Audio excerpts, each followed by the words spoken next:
ठोक लिया सीना, या नबी अल्लाह या रसूल अल्लाह, हो गए जन्नतुल फिरदौस के मालिक, सीधे चले जाओगे अल्लाह के। अल्लाह भी हिसाब किताब नहीं लिखेगा। क्यों? खुदा के पड़े में वहदत के सिवा रखा ही क्या है, ले लेंगे मोहम्मद से जो कुछ लेना होगा। जिनकी कव्वालियों में जिनके अकीदे ये हों कि अल्लाह कुछ नहीं करता, जो कुछ करते मोहम्मद करते, अल्लाह के पड़े में वहदत के सिवा कुछ नहीं है, जो कुछ करते मोहम्मद करते, पावर उनके पास है। जिनका अकीदा ये है, रब्बे काबा की कसम, जर्जिस का फतवा ये है कि तू मुशरिक है,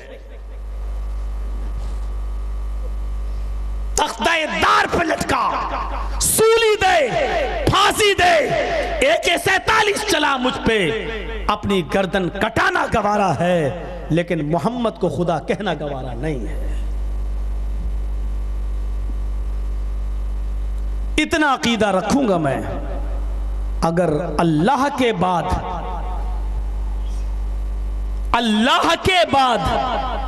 और गौर से सुनो, अल्लाह के बाद कायनात की सबसे बड़ी हस्ती कोई है तो वो हस्ती है जनाब मोहम्मद रसूलुल्लाह।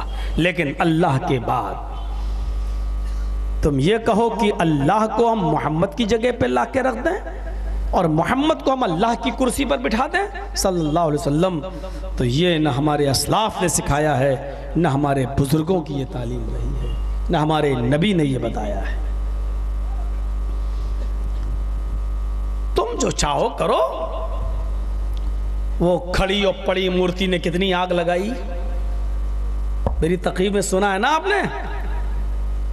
लैपटॉप वाले बाबा उसके पीछे पड़े हैं, और मैंने इतना क्या कह दिया था, सऊदी अरब की सरजमीन पर वो मेरी तकरीर हुई थी। मैंने कहा कि हिंदू खड़ी मूर्ति की पूजा कर रहा है, मुसलमान पड़ी की, आग लग गई। आग कबर को भी मूर्ति कह दिया। मौलवी जर्जीस, तेरा बाप मरे तब तू अपने बाप की कब्र को मूर्ति कह देना। और मैंने कहा अगर मौलाना जर्जीस के बाप की कब्र पे भी फूल चढ़ने लगेंगे, हार चढ़ने लगेंगे, गुलाब का अत्र छिड़का जाने लगेगा, और मौलाना जर्जीस के बाप की कब्र पर भी चादर चढ़ने लगेगी, तो मौलवी जर्जीस अपने बाप की कब्र को भी मूर्ति कहने लगेगा। वो कब्र भी मूर्ति है जिस पर चादरें चढ़े, वो कब्र भी मूर्ति है जिस पर फूल चढ़े, वो कब्र भी मूर्ति है जिस पर जाकर बेटा और बेटी मांगा जाए। और इसी के लिए अल्लाह के रसूल ने कहा था, अल्लाहुम्मा ला तजअल कब्री वस्नन युअबद, ऐ अल्लाह मेरी कब्र को बुत मत बना देना, अल्लाह मेरी कब्र को इबादत का घर मत बना देना। जैसे यहूद और ईसाई अपने नबी की कब्र पे सजदे करने लगे, ऐ अल्लाह मेरी कब्र को सजदा करने की जगह ना बना देना। अल्लाह के रसूल ने यही दुआ तो की थी, कब्र तो कहा था, लेकिन यह कहा था कि मेरी कब्र को सजदा करने की जगह ना बना देना, मेरी कब्र को मूर्ति मत बना देना, बुत मत बना देना। पता चला यहूद और नसारा ने अपने अपने नबियों की कब्रों पे चादरें चढ़ाना शुरू कर दिया था, अपने अपने नबियों की कब्रों पे सजदा करना शुरू कर दिया था, अपने अपने नबियों की कब्रों पे जाकर बेटा और बेटी मांगना शुरू कर दिया था। अर्श अल्लाह के रसूल ने यह बद्दुआ दी, लानतुल्लाहि अलल यहूदी वन नसारा इत्तखज़ू क़ुबूर अंबियाइहिमुल मसाजिद, ऐ अल्लाह तेरी लानत हो यहूदियों पर, ईसाइयों पर कि जिन्होंने अपने नबियों की कब्रों को सजदा करने की जगह बना दिया। और कायनात के अंदर सजदा किसी को नहीं किया जा सकता सिवाय अल्लाह के। और याद करो हजरत जाबिर रज़ी अल्लाह तआला अन्हु, हजरत मुआज़ इब्न जबल रज़ी अल्लाह तआला अन्हु मुल्क के शाम से आए और मुल्क के शाम में देखा कि वहां के लोग अपने बादशाहों को सजदा करते हैं। वो आए और उन्होंने नबी अकरम से इजाजत मांगी, अल्लाह के रसूल मुझे सजदे की इजाजत दे दीजिए। किस लिए? अल्लाह के नबी मैंने मुल्क के शाम में देखा वहां के लोग अपने बादशाह को सजदा कर रहे हैं, आप क्या किसी बादशाह से कम हैं? आप तो अल्लाह के नबी हैं, आप ज्यादा हकदार हैं कि हम आपको सजदा करें? अल्लाह के नबी ने फरमाया, अराईता लौ मररता बिकब्री आतसजुदा लहू, आए मुआज, क्या तुम कल मेरी कब्र के पास से गुजरोगे? आए है, अल्लाह के रसूल ने अपनी जिंदगी के बारे में नहीं कहा, कब्र के बारे में कहा। आए मुआज, तुम सजदे की इजाजत मांग रहे हो, अगर कल तुम मेरी कब्र के पास से गुजरोगे, यानी अल्लाह ने तुम्हारी जिंदगी में मुझे उठा लिया, मुझे कब्र में दफन कर दिया गया, तो क्या कल तुम मेरी कब्र के पास से गुजरोगे तो क्या उसको सजदा करोगे? अत्तसजुदु लहू, क्या तुम उसको सजदा करोगे? क़ाल अल्लाह, कहा नहीं। फला तफ़अलू, आए मुआज़ ऐसा करना भी नहीं। अल्लाह के रसूल ने अपने बात के बारे में कहा, ऐसा करना भी नहीं। जिंदगी में तो आपने इसलिए जवाब नहीं दिया, ये सहाबा जिंदा है, मैं जिंदगी में तो रोक लूंगा, जिंदगी में तो मैं इनको समझा दूंगा, ये अपने सामने मैं सजदा नहीं करने दूंगा, लेकिन आपको फिक्र हुई जब मैं इस दुनिया में न रहूं तब ये मेरी कब्र पे सजदा करने लगे, तब मैं कैसे रोकूंगा? इसलिए फरमाया, सुनो, मेरी जिंदगी तो छोड़ो, मेरे इस दुनिया से रुखसत हो जाने के बाद भी तुम मेरी कब्र पे सजदा ना करना। और उसके बाद फरमाया, अगर सजदा अल्लाह के अलावा किसी और को जायज होता, किसी और के लिए रवा होता, तो मैं औरत को हुक्म देता कि वो अपने शौहर को, अपने हस्बैंड को, अपने पति को सजदा करे, लेकिन सजदा अल्लाह के अलावा किसी को जायज नहीं। बहुत से मामलात हैं। बाप से ज्यादा रसूल से मोहब्बत, कुल इन काना आबाउकुम व अबनाउकुम, औलाद से ज्यादा भी रसूल से मोहब्बत, औलाद से ज्यादा। बेटे ने कहा बोल एंड्रॉयड मोबाइल चाहिए, आ गया, निकली जबान से जुमला आ गया। अब वो जियो की सिम चाहिए, आ गई। बेटा अलग कमरे में सोता है, 1.5 GB 2 GB रोज मिल रही है, खर्च तो करना ही है। अब क्या क्या बेटा देख रहा है, बाप को क्या पता। और बेटे तो छोड़ो, बेटियां देख रही हैं। पड़ोस की लड़की से मेरे बेटे का निकाह हो रहा है, कैसी? अरे वो, अरे मोबाइलों पे लगी रहती है, एक नहीं 50-50 बॉयफ्रेंड है उसके, एक में 99 झूठ बोल के उसको बदनाम कर दिया। पड़ोस की लड़की के पास मोबाइल है, उसके बारे में मालूम है, लेकिन तेरी बेटी के पास मोबाइल है, बाप को पता नहीं है। पड़ोसी की बेटी को किसी ने दिया, उसका इल्म है हमें, लेकिन मेरी बेटी को स्कूल के किस लड़के ने दिया, उसका इल्म नहीं है हमें। मौलाना साहब, मेरी बेटी कभी नहीं चलाती घर में, हमने कभी देखा ही नहीं है।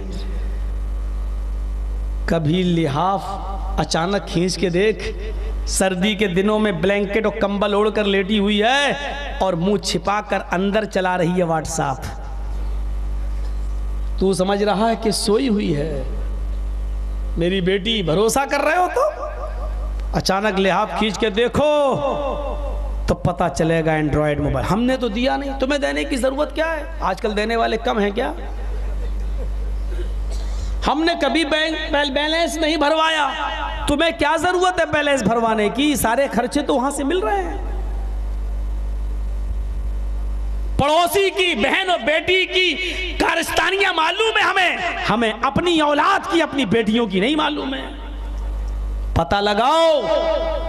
हजरत ज़करिया हजरत मरियम की किफालत करते थे, महराब के अंदर बेमौसम फल लाया करते थे। हजरत ज़करिया ने देखा मरियम के पास बेमौसम फल आ रहे हैं, मस्जिद के अंदर आ रहे हैं, महराब के अंदर आ रहे हैं। सेब का मौसम नहीं, मरियम के पास सेब कहां से आया? केले का मौसम नहीं, केला कहां से आया? अंजीर का मौसम नहीं, अंजीर कहां से आया? आए कुरान देखिए, सूरह मरियम पढ़िए, वो अन्ना लके हाजा, आए मरियम ये नेमतें तेरे पास कहां से आ रही हैं? इस मौसम का तो ये फल ही नहीं है, इस फल को ये मौसम में तो ये फल होता ही नहीं, कहां से आ रहा है? क़ालत हुवा मिन इंदिल्लाह, आए जकरिया, ओ मेरे सरपरस्त, ओ मेरे गार्जियन, मेरे ऊपर शक न करो, ये नेमतें अल्लाह के पास से आ रही हैं, मैं नहीं जानती, अल्लाह मुझे गैब से दे रहा है। मरियम जिनकी पाक दामनी का ऐलान अल्लाह ने किया, मरियम जिनके पाक और साफ होने का अनाउंसमेंट अल्लाह ने किया है, वो मरियम जिनको बगैर शौहर के बेटा दिया, वो ईसा जिनको बगैर बाप के अल्लाह ने मरियम के पेट से बाहर निकाला, वो मरियम जिनको किसी मर्द ने नहीं छुआ, शादी नहीं की और अल्लाह ने बेटा दिया, वो मरियम जिनकी पाक दामनी का ऐलान अल्लाह ने किया। जकरिया उनसे भी क्लास ले रहे हैं, उनसे भी पूछ रहे हैं ये बेमौसम फल कहां से आ रहे हैं, बताओ इस सवाल का जवाब दो। ओ लोगों, जब मरियम की क्लास ली जा सकती है, जब मरियम से पूछा जा सकता है, और जिनके पाक और साफ होने का गवाह अल्लाह ताला है, जब उसने गवाही दी, जब मरियम से पूछा जा सकता है, तो आप अपनी बेटियों से क्यों नहीं पूछ सकते हो ये रुमाल तुम्हारे पास कहां से आया, ये दुपट्टा तुम्हारे पास कहां से आया, ये कपड़ा तो मैंने सिलाया नहीं था, ये तुम्हारे पास कहां से आया, तुम स्कूल गई थी 4 किताबें लेके गई, ये 6 किताबें तुम्हारे पास कहां से आई, तुम्हारे मोबाइल में ये फला फला घर के लड़के के नंबर है, ये दूसरा एक और लड़का है, ये नंबर कहां से आया, तुम्हारे मोबाइल में तो 10 रुपए थे, आज 50 का बैलेंस, ये 40 रुपए का बैलेंस, और कहां से आया, ये कॉपी कहां से आई, ये लिफाफा। आज एक बाप की जिम्मेदारी है कि वो अपनी बेटी से पूछे। जब मरियम से पूछा जा सकता है तो आप अपनी बेटी से क्यों नहीं पूछ सकते? हमने पूछना छोड़ा, हमारी बेटियों ने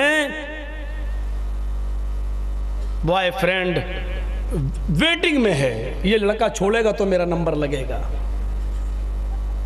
जैसे एक कुतिया के पीछे 10-10 कुत्ते लगे रहते हैं, ऐसी एक एक लड़की के पीछे 10-10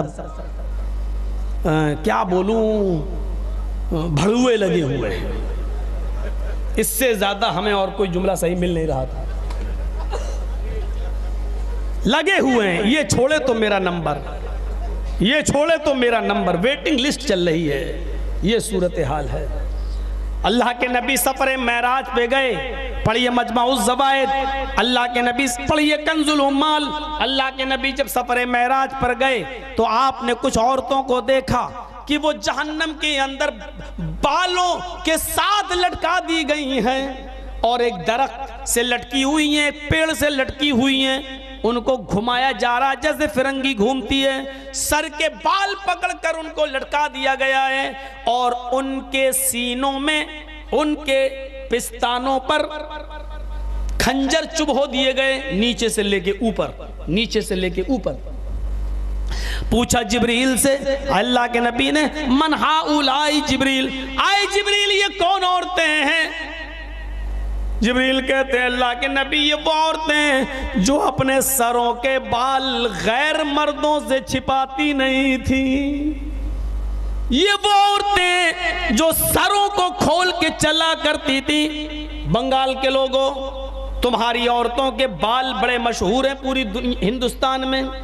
बंगाल के चूली बोलते ना बाल को, हाँ हम भी सुनते हैं दिल्ली बंबई में, बंगाली औरत के चूल बहुत खूबसूरत होते, सुंदर, ये वहां बोला जाता है। ये बाल जो बड़े खूबसूरत होते हैं, इनकी खूबसूरती आज दूसरी जगह कैसे पता चल रही है?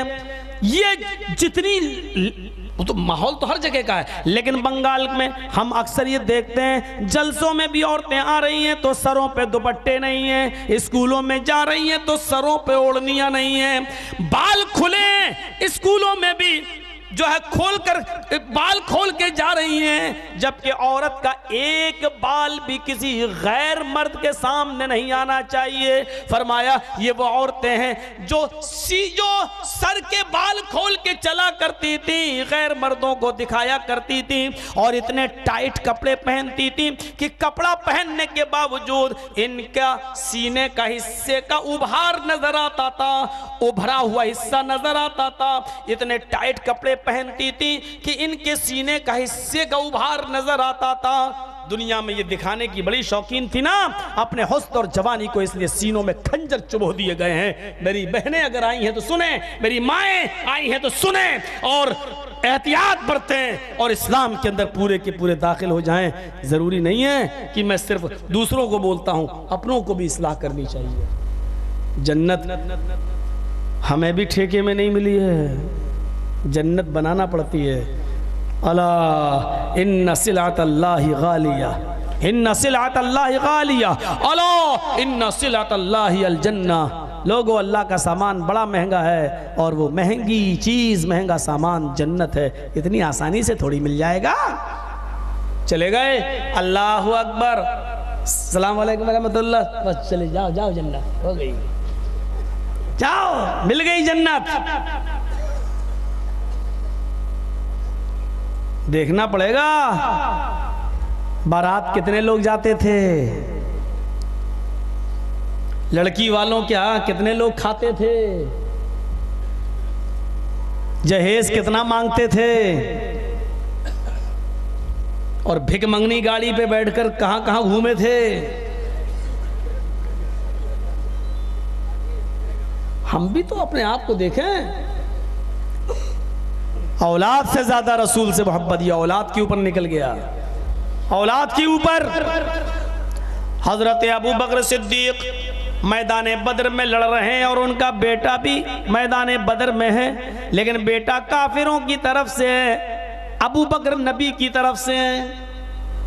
लड़ते लड़ते दोनों आमने सामने आए और जैसे ही तलवार चलाई वैसे ही अबू बकर सिद्दीक का पैर फिसल गया। पैर फिसला तो अबू बकर सिद्दीक नीचे गिर गए। बेटे ने तलवार उठाई और मारना चाहा, बाप ने ऐसे देखा, बेटे ने कहा, अरे ये तो मेरे अब्बू हैं। अबू बकर सिद्दीक के बेटे ने देखा, अरे ये तो मेरे बाप हैं। हटो ना, कहाँ आ गए हो, छोड़ दिया, बाप पे रहम आ गया। हटो ना बुढ़ऊ, कहाँ आ गए हो, हटो, जल्दी जल्दी भागो। कई मर्तबा बेटे ने बाप की तलवार पर चलाना चाहा, लेकिन बाप ने ऐसे देखा, अरे ये तो, बेटे ने कहा ये तो मेरे बाप फिर आ गए हो, हटो ना, बार बार मेरे तलवार के नीचे आ रहे हो, हटो ना, कहीं और जाओ, मेरे हाथ से तो ना मरो कम से कम। जंग खत्म हो गई। कुछ दिनों के बाद बेटा इस्लाम भी ले आया। आज दोनों खाना खा रहे हैं, बाप और बेटे, माँ भी बैठी है और बेटा हंस रहा है। अम्मी कहती है, क्यों हंस रहे हो बेटे? का अब्बू के ऊपर रहम आ रहा है।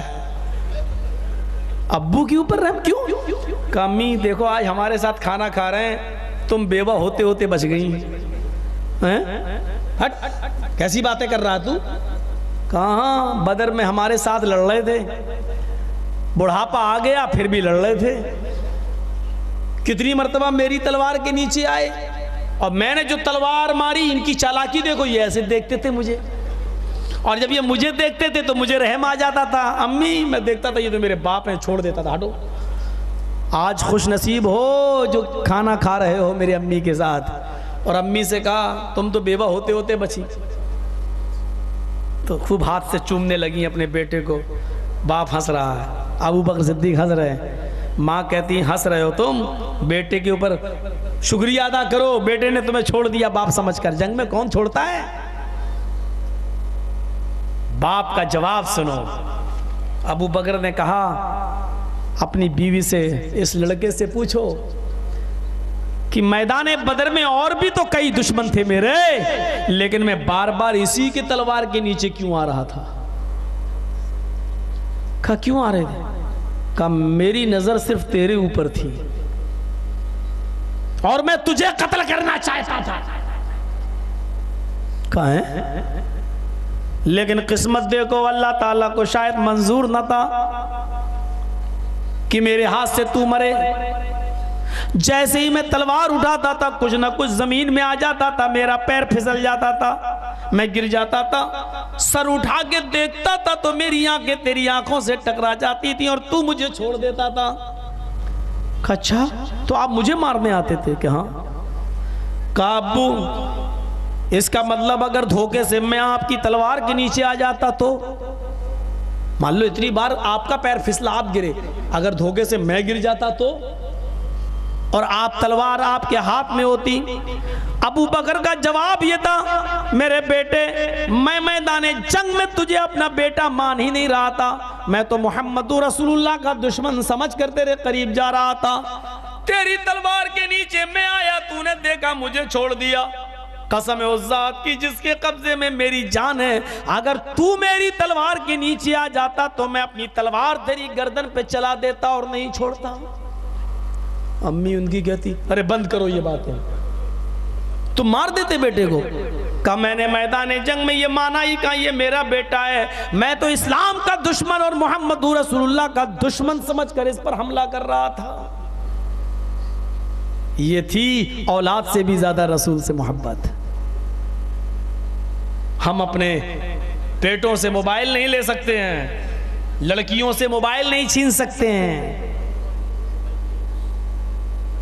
हम उनके मनपसंद के चैनल और चलवाते हैं। अब तो ये और चलने लगा, सेटअप बॉक्स, अपने मनपसंद के चैनल लगवा दो। सास भी कभी बहू थी, कितने सीरियल ऐसे आने लगे। अब बंगला में कितने सीरियल होंगे हमें तो पता नहीं। औरतें पहले खाना बना लेती हैं, और अगर धोखे से खाने का टाइम निकल जाए और सीरियल आने लगे तो खाना बाद में बनेगा, पहले सीरियल देखा जाए। और बरकत आए तो कहां से आए घर में।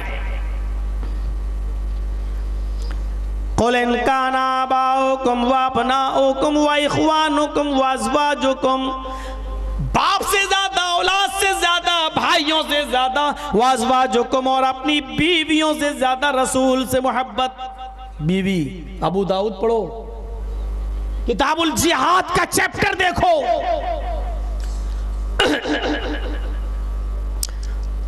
एक शख्स अपनी बीवी को मार देता है, कत्ल कर देता है, दौड़ता हुआ अल्लाह के नबी के पास आता है, खंजर फेंक देता है, कहता अल्लाह के रसूल मुझे कत्ल कर दीजिए, मेरा किसास लीजिए, मैंने अपनी बीवी को कत्ल कर दिया है। अपनी बीवी को मार डाला? हाँ, क्यों, क्या हुआ? कहा अल्लाह के रसूल मेरी बीवी उम्मे वलदी ली मिन्हा इब्नान, उससे मेरे 2 बच्चे थे, मिसलुल्लुलुवैन, बिल्कुल मोतियों की तरह, बिल्कुल मोतियों की तरह। तीसरा बच्चा मेरी बीवी के पेट में था। मैं जैसे ही घर में घुसा, मेरी बीवी आपको गाली देने लगी, मोहम्मद की बकवास सुनते रहते हो, मोहम्मद के पीछे पड़े रहते हो, जब देखो कहाँ है मोहम्मद के पास, न पकने की खबर, न खाने की खबर, न बच्चों की खबर, न कमाने की फिक्र है, न बच्चों का मुंह देखते हो, हर वक्त मोहम्मद मोहम्मद। इस मोहम्मद ने बाप को बेटे से जुदा कर दिया, शौहर से बीवी छीन ली, बीवी से शौहर को छीन लिया, इस मोहम्मद की बकवास में लगे रहते हो। अल्लाह के नबी जब हद से ज्यादा वो गालियां देने लगी तो ऊंट को नहर करने का खंजर रखा हुआ था, मेरी नजर उस खंजर पर पड़ी, मैंने वो उठाया और वो खंजर मैंने अपनी बीवी के पेट में दे मारा। अल्लाह के नबी उसका पेट फट गया, मेरी बीवी चंद ही लम्हों में ठंडी हो गई, मैं अपनी बीवी का कातिल हूं। आपने कहा अगर ये बात सही है तो तेरी बीवी ने मुझे गाली दी और तूने उस औरत को मारा जिसने मुझे गाली दी। मैं अल्लाह के सिपाहियों से इंतकाम नहीं लेता, मुझे गाली देने वाले की सजा यही है कि उसको कत्ल कर दिया जाए, तेरे ऊपर कोई किसास नहीं बनता। मैं कहना ये चाहता था मेरे भाइयों कि अपनी बीवी की मोहब्बत को भी कुर्बान कर दिया सिर्फ इसलिए कि वो जनाबे मोहम्मद रसूलुल्लाह को गाली दिया करती थी या उल्टा सीधा बोला करती थी। आज हम अपनी बीवियों की जायज और नाजायज तमाम मुतालबात पूरे कर रहे हैं। जायज मुतालबे पूरे करो, कोई हर्ज की बात नहीं, और करना भी चाहिए, करना भी चाहिए, लेकिन नाजायज जरूरतें क्यों पूरी करोगे आप? जायज मुतालबा यह है कि जब तुम खाओ तो अपनी बीवी को भी खिलाओ। वह तक सहीता, जब तुम कोई कपड़ा खरीदो नया तो उसको भी खरीदो, जब तुम कोई कपड़ा पहनो तो उसको भी पहनाओ। वला तुकब्बिहा, उसकी शक्ल और सूरत की कभी बुराई बयान मत करो, उसकी शक्लो सूरत की कभी बुराई बयान मत करो। शादी से पहले, निकाह से पहले तुम्हें एक नजर देखने का हुक्म था, तुमने शादी देख कर क्यों नहीं की? और देख कर की, जब उस वक्त तुम्हें अच्छी लगी तो अब तुम उसकी शक्लो सूरत को बुरा क्यों कह रहे हो? काली कलूटी चुड़ैल, ये अब क्यों कह रहे हो? शादी से पहले तुम्हें एक नजर देखने की इजाजत थी, जब देख कर शादी की तो अब उसकी कबाहत और उसकी शक्लो सूरत की बुराई बयान मत करो। वला तज़रिबिल वज्ह, और उसके चेहरे पर कभी थप्पड़ मत मारो। हाँ, चेहरे पे मत मारो, इसका मतलब दूसरी जगह मार सकते हैं। बहुत अक्लमंद लोग बैठे हुए हैं यहाँ, सोचेंगे हाँ मौलाना साहब ने कह दिया चेहरे पे मत मारो। जुज बोलकर कुल मुराद लिया गया है, चूंकि चेहरा बहुत नाजुक जगह होती है। मारा आपने हाथ चेहरे पर, उसने ऐसे किया बचने के लिए, आपकी थप्पड़ और उंगलियां उसकी आंख में लग सकती हैं, आंख भी फूट सकती है, आंख का ढेला भी बाहर निकल सकता है।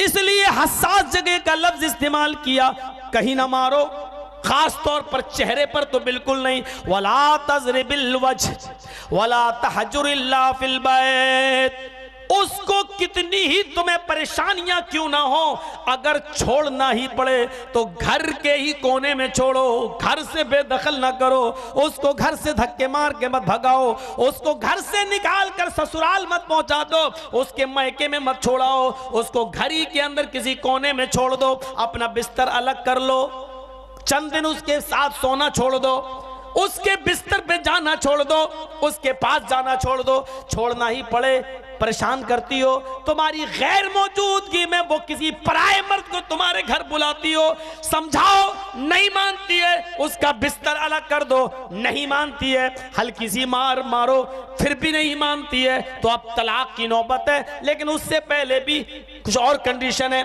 फरमाया जब मारने की जरूरत पड़ जाए तो उसके चेहरे पर मत मारो, और मारना ही है तो हल्की मार मारो, इतनी नहीं कि वो अपने निशान दिखाती रहे, इतनी नहीं कि उसके निशान पड़ जाएं, हल्की मार मार सकते हो, लेकिन वो भी कब? सिर्फ एक गुनाह पर, उसके एक जुर्म पर, जब वो तुम्हारे बिस्तर पर तुम्हारे अलावा किसी और को लाती हो, किसी और को बुलाती हो, तब तुम उसको हल्की मार मार सकते हो।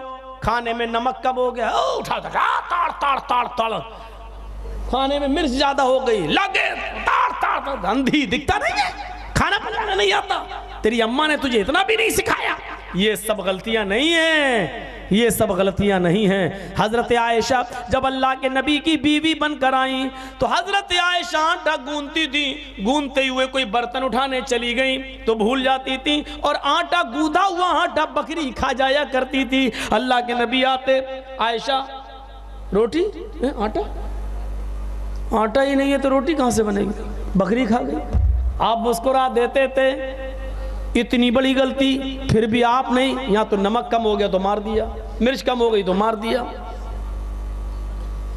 तो अगर छोड़ने की जरूरत ही पड़ जाए तो अपने घर के किसी कोने में छोड़ो, जब छोड़ोगे तो एक ना एक दिन मोहब्बत आ ही जाएगी, और आप फिर उसको मना ही लोगे, और या वो आपको मना लेगी।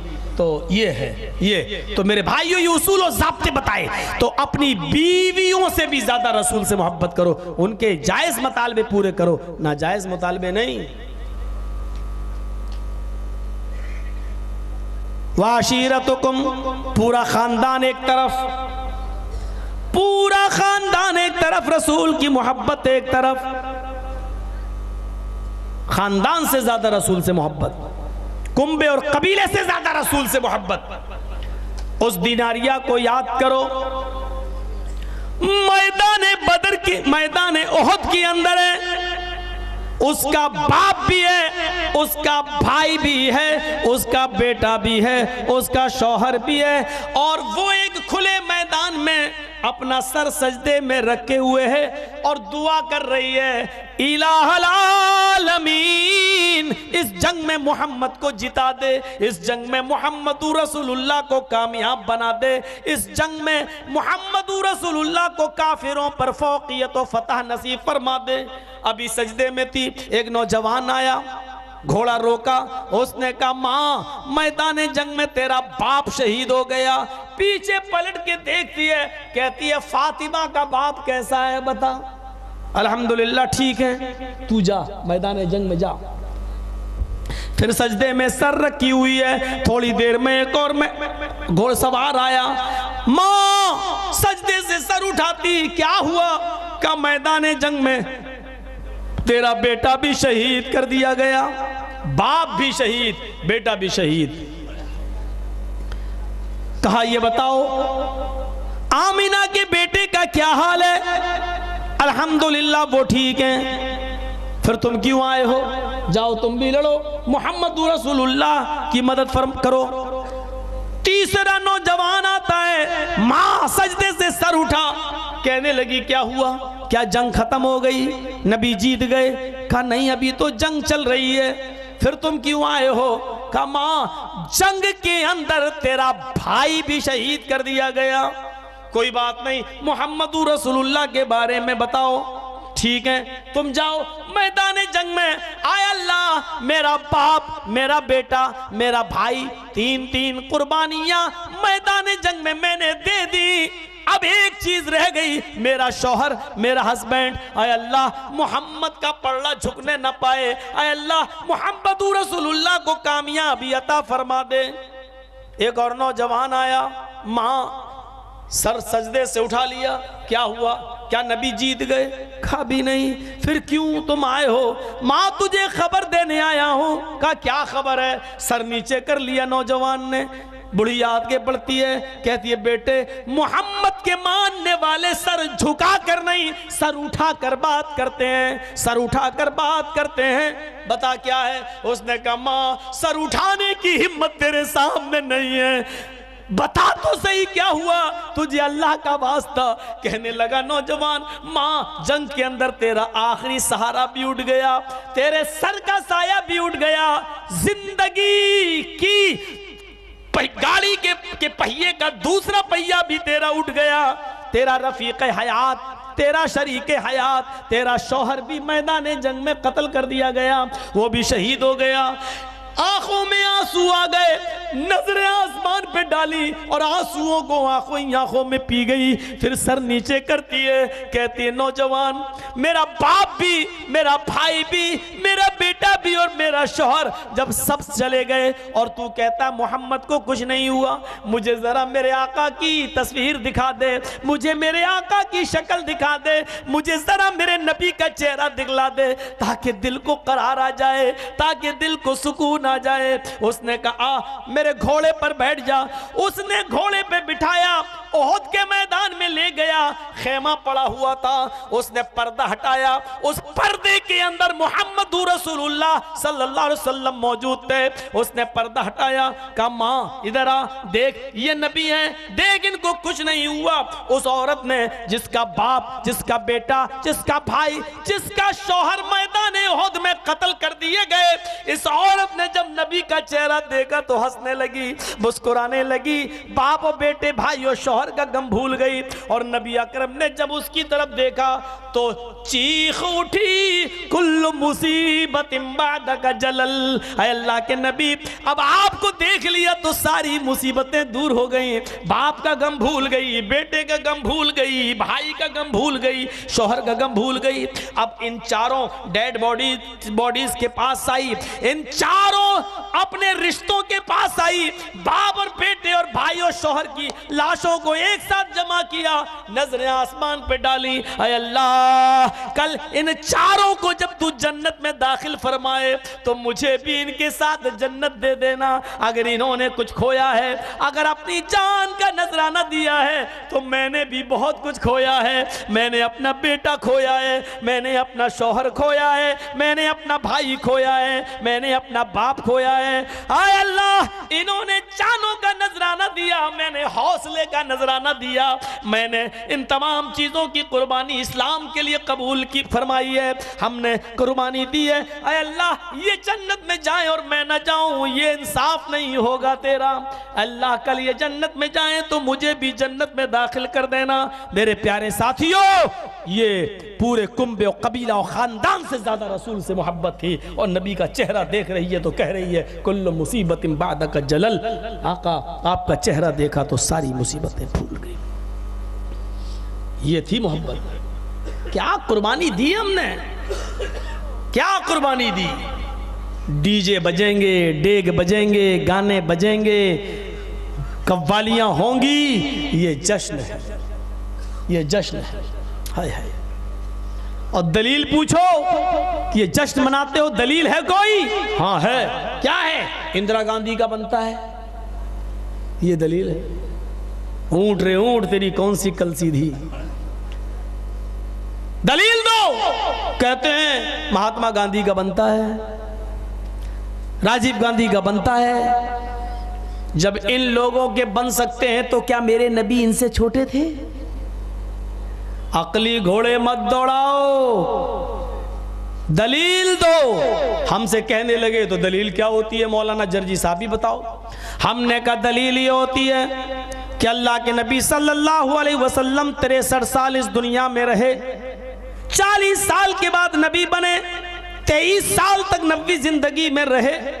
इस 23 साल में 23 मरतबा 12 रबीउल अव्वल आया। क्या अल्लाह के रसूल ने अपनी पूरी जिंदगी में कभी एक भी दिन अपना जन्मदिन मनाया? कहने लगे नहीं बनाया। कोई अपना भी बनाता है? दूसरी कोई दलील दो।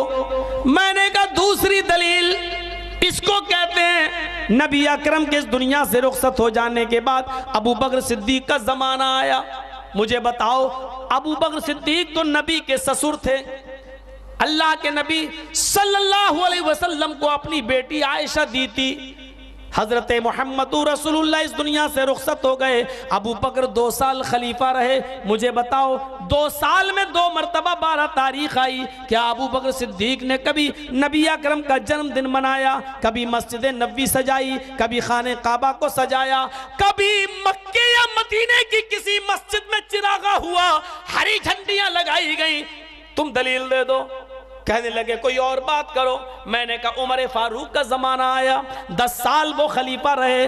10 साल में 10 मरतबा 12 रबीउल अव्वल का दिन आया। क्या अल्लाह के नबी सल्लल्लाहु अलैहि वसल्लम का कभी हजरत उमर ने जन्मदिन मनाया? कभी हरी झंडियां लगाई, कभी चिरागा किया, कभी रोशनी की? कहने लगे नहीं की। तो क्या हुआ? मैंने कहा उस्मान गनी का जमाना आया, 12 साल खलीफा रहे। 12 साल में 12 मरतबा 12 रबीउल अव्वल की 12 तारीख 12 मरतबा आई। कभी उस्मान गनी ने भी हरी झंडियां लगाई, कभी जश्न मनाया। हमने कहा हजरत अली का जमाना याद करो, 5.25 साल खिलाफत की है। 5.25 साल में 5 मरतबा, और 5 न सही तो 4 मरतबा जरूर 12 रबीउल अव्वल का दिन आया। मुझे बताइए क्या हजरत अली ने भी कभी जश्न मनाया? कहने लगे नहीं मनाया। तो क्या हम मना लें तो गलत है? हमने कहा बिल्कुल गलत है। जब इन लोगों को मोहब्बत थी, इन्होंने नहीं बनाया, तो तुम क्यों मनाते हो? कहने लगे वाह, इब्लीस ने नहीं बनाया। सोशल मीडिया में क्या लिखा? जो नबी, देखिए ना क्यों क्या आ रहा आजकल सोशल मीडिया पर, आप देखिए व्हाट्सएप वगैरह पे पैगाम, जो नबी का जश्न नहीं मनाता वो इब्लीस है, इसलिए कि इब्लीस ने नहीं मनाया। ठीक है, तुमने तो बहुत अच्छी बात कह दी, इब्लीस को खुशी नहीं होती नबी की पैदाइश पर। लेकिन मुझे ये बताओ, अबू बकर ने नहीं बनाया, क्या नऊज़ु बिल्लाह उनको भी तुम इब्लीस के कटघरे में खड़ा कर रहे हो? हजरत उमर ने नहीं बनाया, क्या इसका मतलब हजरत उमर को भी तुम वही जुमले कह रहे हो जो जर्जीस के बारे में रखते हो? हजरत उस्मान ने नहीं बनाया, बताओ इनके बारे में तुम्हारी क्या अकीदा है? तुम क्या कहना चाहते हो? हजरत अली के बारे में तुम्हारा क्या ख्याल है? हाँ, इतना छोड़ो, चलो आगे बढ़ो। तुम जिस पीर को सबसे ज्यादा मानते हो, उस पीर को जिसको गौसे आजम के नाम से याद करते हो, उनकी 2 मशहूर किताबें, एक फतहुल गैब और एक गुनियतुत तालिबीन। क्यों नाम लेकर किसी को, उनकी औकात नहीं है कि उनके नाम लिए जाए। और इतने मुबारक हैं, शायद उनका नाम लेने से पहले मुझे वजू बनाना पड़ेगा। बहुत मुबारक हस्ती है, अगर ऐसे ही नाम ले लूंगा तो उनको शिकायत होगी कि बगैर वजू के नाम क्यों लिया मेरे इतने बड़े मौलाना का। वो तो पढ़ा लिखा तो है ही नहीं, एक वकील है, एक भी मुकदमा कभी जीत नहीं सका, तो उसने ये 2-4 आयतें याद कर ली और लैपटॉप लेके घूमता रहता है, घूमता फिर रहा है। उसी के स्टेज से फतवा दिया गया, जो मौलाना जर्जीस को कत्ल कर दे उसको 100 शहीदों का सवाब। जिन्होंने कभी जिंदगी में एक मच्छर ना मारा हो, वो चले हैं मौलाना जर्जीज की शहादत की खबर पर 100 शहीदों का सवाब कौन दे रहा है? तेरा बाप देगा क्या? ये 100 शहीदों का सवाब तुम्हें कहां से मिल गया? अल्लाह के नबी सल्लल्लाहु अलैहि वसल्लम ने फरमाया कि जो शख्स कलमा पढ़ता हो, किसी मुसलमान के लिए किसी मुसलमान का खून हलाल नहीं है। ला यहिल्लु दमु इम्रिइन मुस्लिमिन यशहदु अन ला इलाहा इल्लल्लाह व अन्नी रसूलुल्लाह। कोई मुसलमान किसी मुसलमान का खून नहीं कर सकता अगर वो ये कलमा पढ़ता है, अशहदु अन ला इलाहा इल्लल्लाह, अल्लाह के अलावा कोई माबूद नहीं, व अन्नी रसूलुल्लाह, और मैं अल्लाह का रसूल हूँ। जो इस बात की गवाही देता है, ऐसे शख्स का खून किसी मुसलमान के लिए हलाल नहीं, इल्ला बिइहदा सलास, मगर इन तीनों कामों में से कोई एक काम कर ले तो उसका खून जायज़ है। इन 3 कामों में से कोई एक काम कर ले तो फिर उसका कत्ल हलाल होगा। लेकिन वो 3 काम कौन से हैं या उनमें से कोई एक काम कौन सा है? फरमाया अस्सय्यिबुज़्ज़ानी, शादीशुदा है लेकिन शादीशुदा होने के बावजूद किसी लड़की के साथ जिना करता हुआ पकड़ा जाए, या वो जिना का एतराफ़ कर ले। अगर शादीशुदा इंसान किसी भी औरत के साथ जिना करता है और पकड़ा जाता है, 4 गवाह गवाही देते हैं कि मैंने अपनी आंख से देखा, या 4 गवाह नहीं, वो खुद अपने जुर्म को कबूल कर लेता है कि हाँ मैंने जिना किया, तो फिर ऐसे शादीशुदा इंसान को कत्ल किया जाएगा। दूसरा शख्स वन्नफ्सु बिन्नफ्स, इसने किसी को कत्ल किया हो तो खून के बदले खून में इसको भी कत्ल किया जाएगा। शादीशुदा है और जिना किया तो कत्ल किया जाएगा, या इसने किसी को मारा है, कत्ल किया तो इसको भी मारा जाएगा उसके बदले।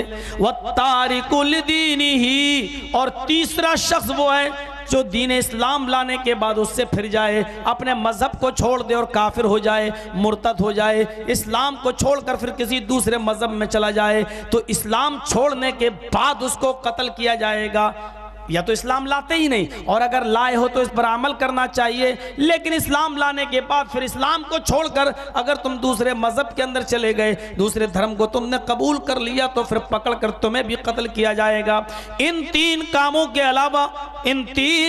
के अलावा कत्ल किसी भी मुसलमान का जायज़ नहीं है। मुझे बताएं ये लैपटॉप बाबा के साथी, और ये बताएं कि आपने मौलवी जर्जीज के कत्ल का हुक्म कौन सी बुनियाद पर दिया है, किस हैसियत से दिया है, कौन सी नौयत से दिया है, और किस मयार पर आपने हमें पाया है?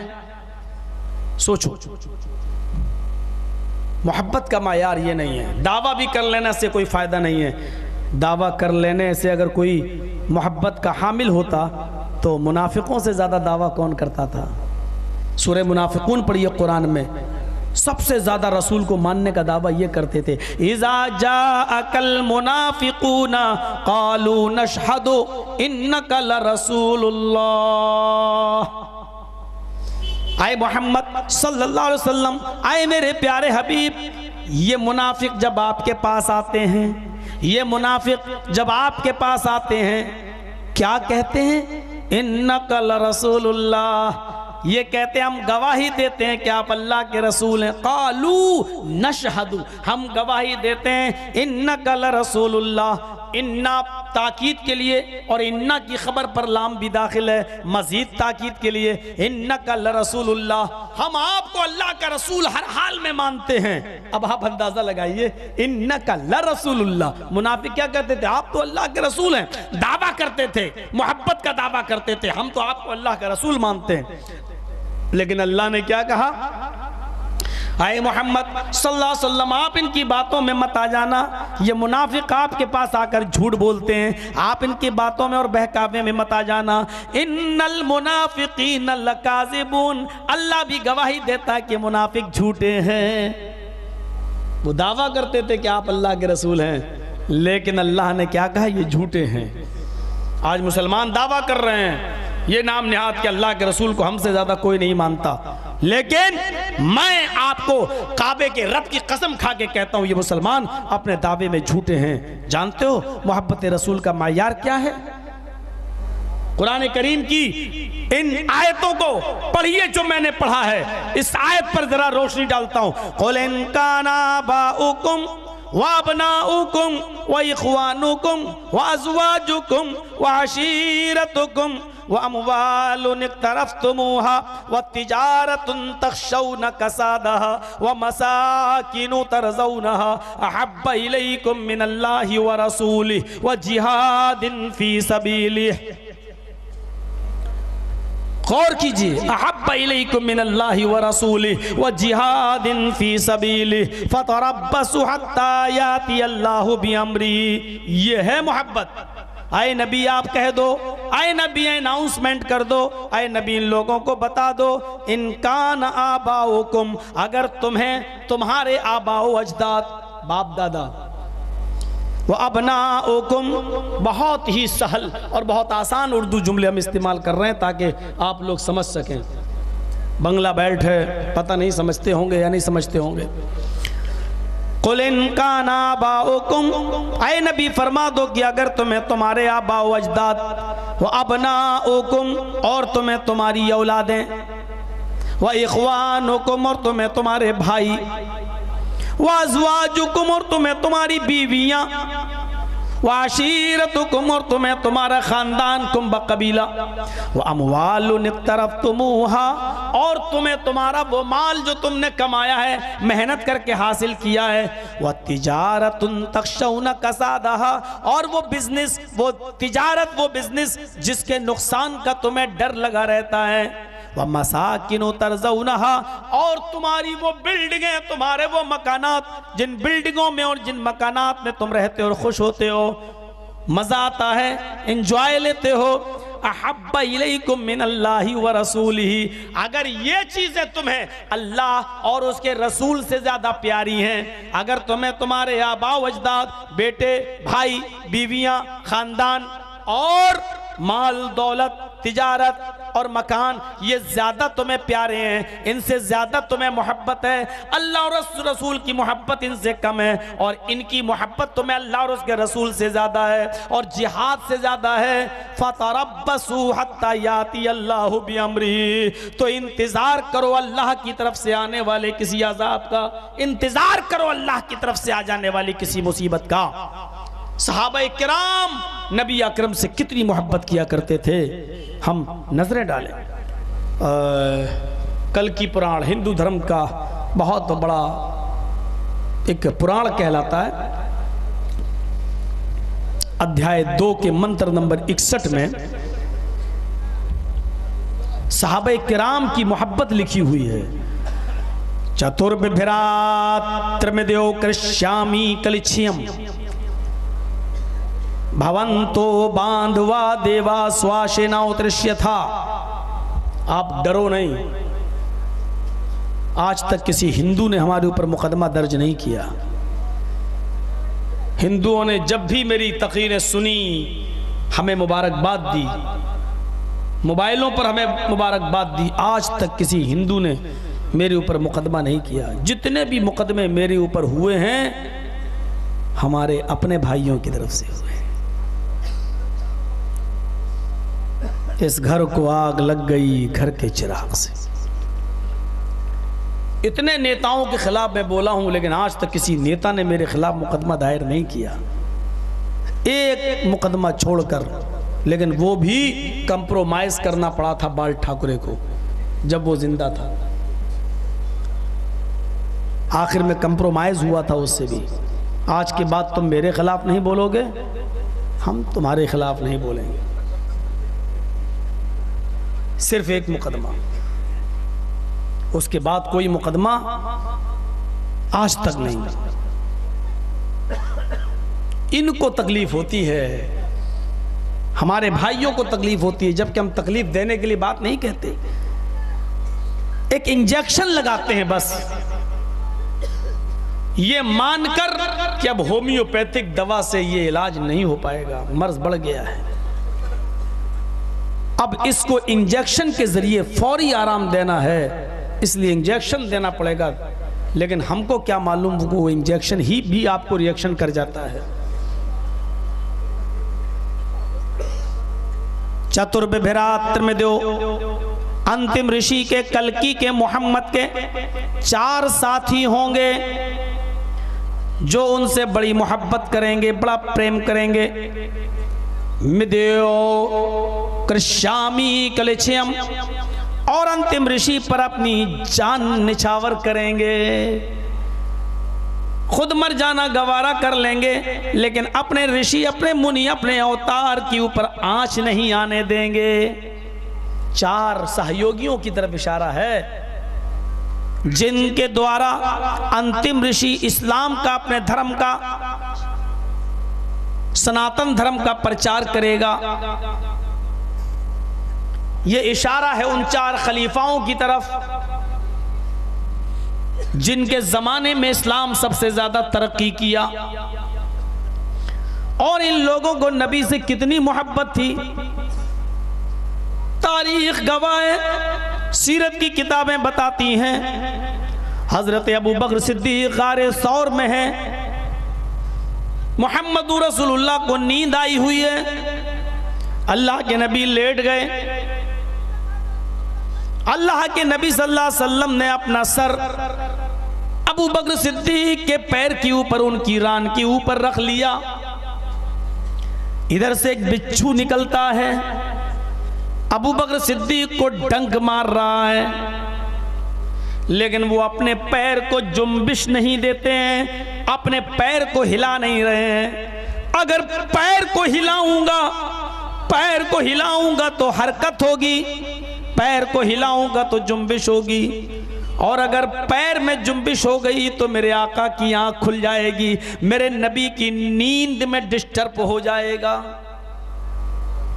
बिच्छू का डंक कितना जहरीला होता है, मैंने गांव और देहात के अंदर देखा है। रात में जब किसी को डंक मार देता है तो तड़पता है, ढूंढता है झाड़ फूक करने वाले को, उतारने वाले को। मेरे भाइयों, सोचिए, अबू बकर सिद्दीक अपना पैर नहीं हिला रहे हैं, आंखों में आंसू आ गए दर्द की वजह से, लेकिन पैर नहीं हिला रहे हैं। एक आंसू का कतरा नबी अकरम के चेहरे पर गिर गया, गरम गरम कतरा था।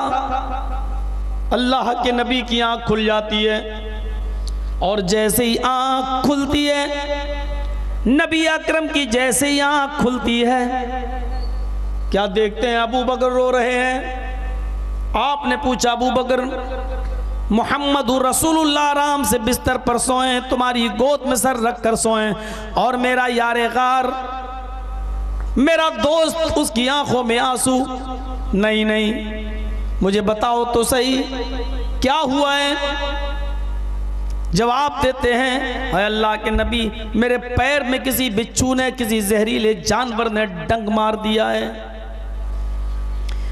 आपने अपना लुआब निकाला, लुआब दहन, थूक, और आपने उस जगह पर रख दिया और मल दिया जहां पर अबू बकर सिद्दीक के काटा था बिच्छू ने।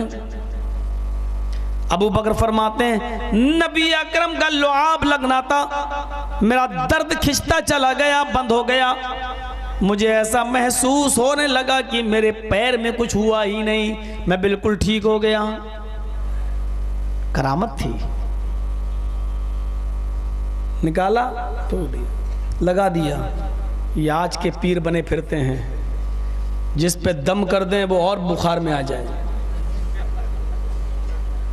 जिसके घर में चले जाएं बरकत की दुआ कर दें, 1 महीने बाद पता चला अलमारी का भी पैसा गायब, सब उसी मौलवी ने ले लिया झाड़ फूक के नाम पर, उसी पीर ने कंगाल कर दिया। आजकल व्हाट्सएप पे वो कितना आ रहा है ना, देखा? वो एक लड़का बेचारा भीख मांग रहा है, दे दे कुछ, 10 रुपए दे दे, रिचार्ज कराएंगे, गर्लफ्रेंड से बात करेंगे। तो लड़की उससे पूछ रही है भिखारी ने भी गर्लफ्रेंड बनाया है? कहता नहीं नहीं नहीं नहीं, गर्लफ्रेंड ने भिखारी बनाया है। वही साहब है ये जी पीर, जिसके घर में जाता खैर वो बरकत की दुआ के लेकर, जो बुलाते हैं वो घर और कंगाल हो रहा है। किसने कंगाल किया? उसी खैर बरकत वाले मौलवी ने। मेरे घर की बरकत ट्रांसफर उधर हो गई। जो बरकत के लिए आता था दुआ करने, यहां की बरकत वहां चली गई, उसी के पास। हम इन पे भरोसे करने लगे। अबू बकर सिद्दीक की मोहब्बत ये थी, उमर फारूक की मोहब्बत भी कुछ कम न थी, उस्मान गनी की मोहब्बत का अंदाजा लगाओ, हजरत अली की मोहब्बत का मायार देखो। कुल इन काना आबाउकुम, आबाओ अजदाद से ज्यादा, बाप दादा से ज्यादा। ये नहीं कह रहा अल्लाह ताला बाप से मोहब्बत मत करो, करो, लेकिन बाप से ज्यादा रसूल से करो। ज्यादा का मतलब समझते हैं? अगर दोनों में से किसी एक की मोहब्बत कुर्बान करने की जरूरत पेश आ जाए तो किसकी करें? बाप कह रहे हैं ये करो, अल्लाह कह रहा है ये करो, बाप कह रहे हैं ये करो, नबी कह रहे हैं ये करो। दोनों में से हमें बाप से भी मोहब्बत है, रसूल से भी मोहब्बत है, लेकिन एक मोहब्बत को कुर्बान करने की जरूरत पड़ रही है। किसकी करें? अक्लमंद इंसान वो है जो अपने बाप की मोहब्बत को कुर्बान कर दे, लेकिन रसूल की मोहब्बत को कुर्बान ना करे। अब्दुल्ला इब्ने उबय, जिसने एक जंग में लड़ते लड़ते मदीने वालों से कह दिया, देखो मोहम्मद ने तुम्हारे कितने साथियों को मरवा दिया, कत्ल करवा दिया, चलो हम सब मदीना लौटकर चलते हैं। तुम में सबसे बड़ा इज्जत वाला मैं हूं, सबसे बड़ा जलील इंसान, सबसे बड़ा इंसल्टेड मैन ये है मोहम्मद सल्लल्लाहु अलैहि वसल्लम। चलो हम मदीने चलते हैं और सबसे बड़ा इज्जत वाला, सबसे बड़े जलील को मदीने से निकाल देगा। लयुखरिजन्नल अअज़्ज़ु मिनहल अज़ल। अब्दुल्ला इब्ने उबय ने जो गाली दी थी, अर्श वाले ने अपने कुरान के अंदर उसकी गाली को रिकॉर्ड कर लिया।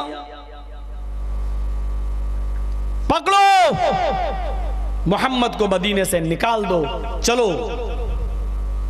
अल्लाह के नबी को नहीं मालूम, अब्दुल्ला इब्ने उबय के बेटे ने ये जुमले सुन लिए। जंग की हालत थी, सहाबा जंग में मसरूफ रहे, नबी जंग जीत गए, सब खुशी खुशी अपने घर जाने लगे। अब्दुल्ला इब्ने उबय ने समझा कि अब मेरा बुरा हाल होगा, मोहम्मद को जिब्रील बता देंगे और मोहम्मद रसूलुल्लाह मेरे कत्ल का हुक्म नाफिज फरमा देंगे, इसलिए भाग चलो, मदीना छोड़ के मैं ही भाग जाऊं मक्का। वो भागने लगा। अब्दुल्ला इब्ने उबय भाग रहा है, उसका बेटा उसके पीछे पीछे भाग रहा है, और जैसे ही मक्का के बॉर्डर पे कदम रखता है, बेटे ने अपनी तलवार बाप की गर्दन पर रख दी, चलाई नहीं, रख दी। रुक जाओ, कहां जा रहे हो? का बेटे मक्का जा रहा हूं। नहीं जा सकते। क्यों? मोहम्मद रसूलुल्लाह जब तक इजाजत ना दे दें तुम नहीं जा सकते। कहा बेटे मोहम्मद से ही तो बचकर भाग रहा हूं। कहा कि मैं तुम्हें खुद रसूलुल्लाह के पास लेकर जाऊंगा। तुमने मेरे नबी को गाली दी है, तुमने कहा सबसे बड़ा इज्जत वाला, सबसे बड़े जलील को निकाल देगा, तुमने मेरे नबी को जलील कहा। बेटे तुम्हें मालूम है कि तुम्हारे नबी मेरे कत्ल का हुक्म दे देंगे। कहा मैं जानता हूं, फिर भी नबी जब तक इजाजत नहीं देंगे मैं नहीं जाने दूंगा। आगे बढ़ा। बेटे ने कहा एक कदम भी अगर आगे बढ़ गए अल्लाह की कसम मैं कत्ल कर दूंगा। बाप ने कहा बेटे तुम अपने बाप की गर्दन पे तलवार चलाओगे? ऐसा नहीं कर सकते। पूरे मदीने में अगर सबसे ज्यादा मोहब्बत कोई मुझसे करता है तो तुम करते हो। बेटे ने कहा सच कह रहे हो, मोहब्बत है तुमसे मुझे, लेकिन एक चीज आप गलत समझ रहे हैं कि पूरे मदीने में सबसे ज्यादा मोहब्बत मैं आपसे कर रहा हूं। पूरे मदीने में सबसे ज्यादा मुझे अगर किसी से मोहब्बत है तो आपसे, लेकिन आपसे भी ज्यादा अगर किसी से मोहब्बत है तो जनाब मोहम्मद रसूलुल्लाह से। और दोनों की मोहब्बत में अगर एक मोहब्बत को कुर्बान करना पड़े तो मैं आपकी मोहब्बत को कुर्बान कर दूंगा। इतने में नबी नजर आ गए। फरमाया, आए अब्दुल्ला इब्ने उबई के बेटे, क्या बात है, अपने बाप से क्यों लड़ रहे हो? पूरी कहानी सुना दी। अच्छा, तुम्हारे बाप ने ये कहा था मुझे? हाँ। आए अल्लाह के नबी, बताओ मेरे बाप के लिए क्या फैसला है? थोड़ा सा रुक जाओ, मैं अर्श वाले से पूछ लूं, वो जिब्रील को भेजकर अभी बता देगा कि इसकी क्या सजा होनी चाहिए। अल्लाह के नबी बैठ गए। आए अर्श वाले, बता मैं इसके साथ क्या सलूक करूं, इसने मुझे सबसे बड़ा जलील इंसान का। अभी बैठे ही थे, आसमान से अब्दुल्ला इब्ने उबई के कत्ल की कोई आयतें नाजिल नहीं हुई, जिब्रील भी कोई खबर लेके नहीं आए। इतने में बेटा कहने लगा, आए अल्लाह के नबी, अगर अल्लाह ताला आसमान से मेरे बाप के कत्ल का हुक्म लेकर आ जाए, अगर जिब्राइल अमीन मेरे बाप के कत्ल का ऑर्डर लेकर आ जाए, अर्श वाला अल्लाह अगर मेरे बाप के कत्ल का हुक्म दे दे, तो अल्लाह के रसूल मेरे बाप का कत्ल किसी और से मत करवाना, ये नेक काम मुझसे करवाना। अय अल्लाह के नबी, आप हुक्म देना, मैं अपने बाप की गर्दन को तन से जुदा करके, शरीर से अलग करके आपके कदमों पे डाल दूंगा। अल्लाह के नबी ने फरमाया, अय अब्दुल्ला इब्ने उबई के बेटे, अगर मैं ये कहूं कि तू अपने बाप को कत्ल कर दे तो तू कर देगा? कहा, आए अल्लाह के नबी, मैं फौरन कर दूंगा।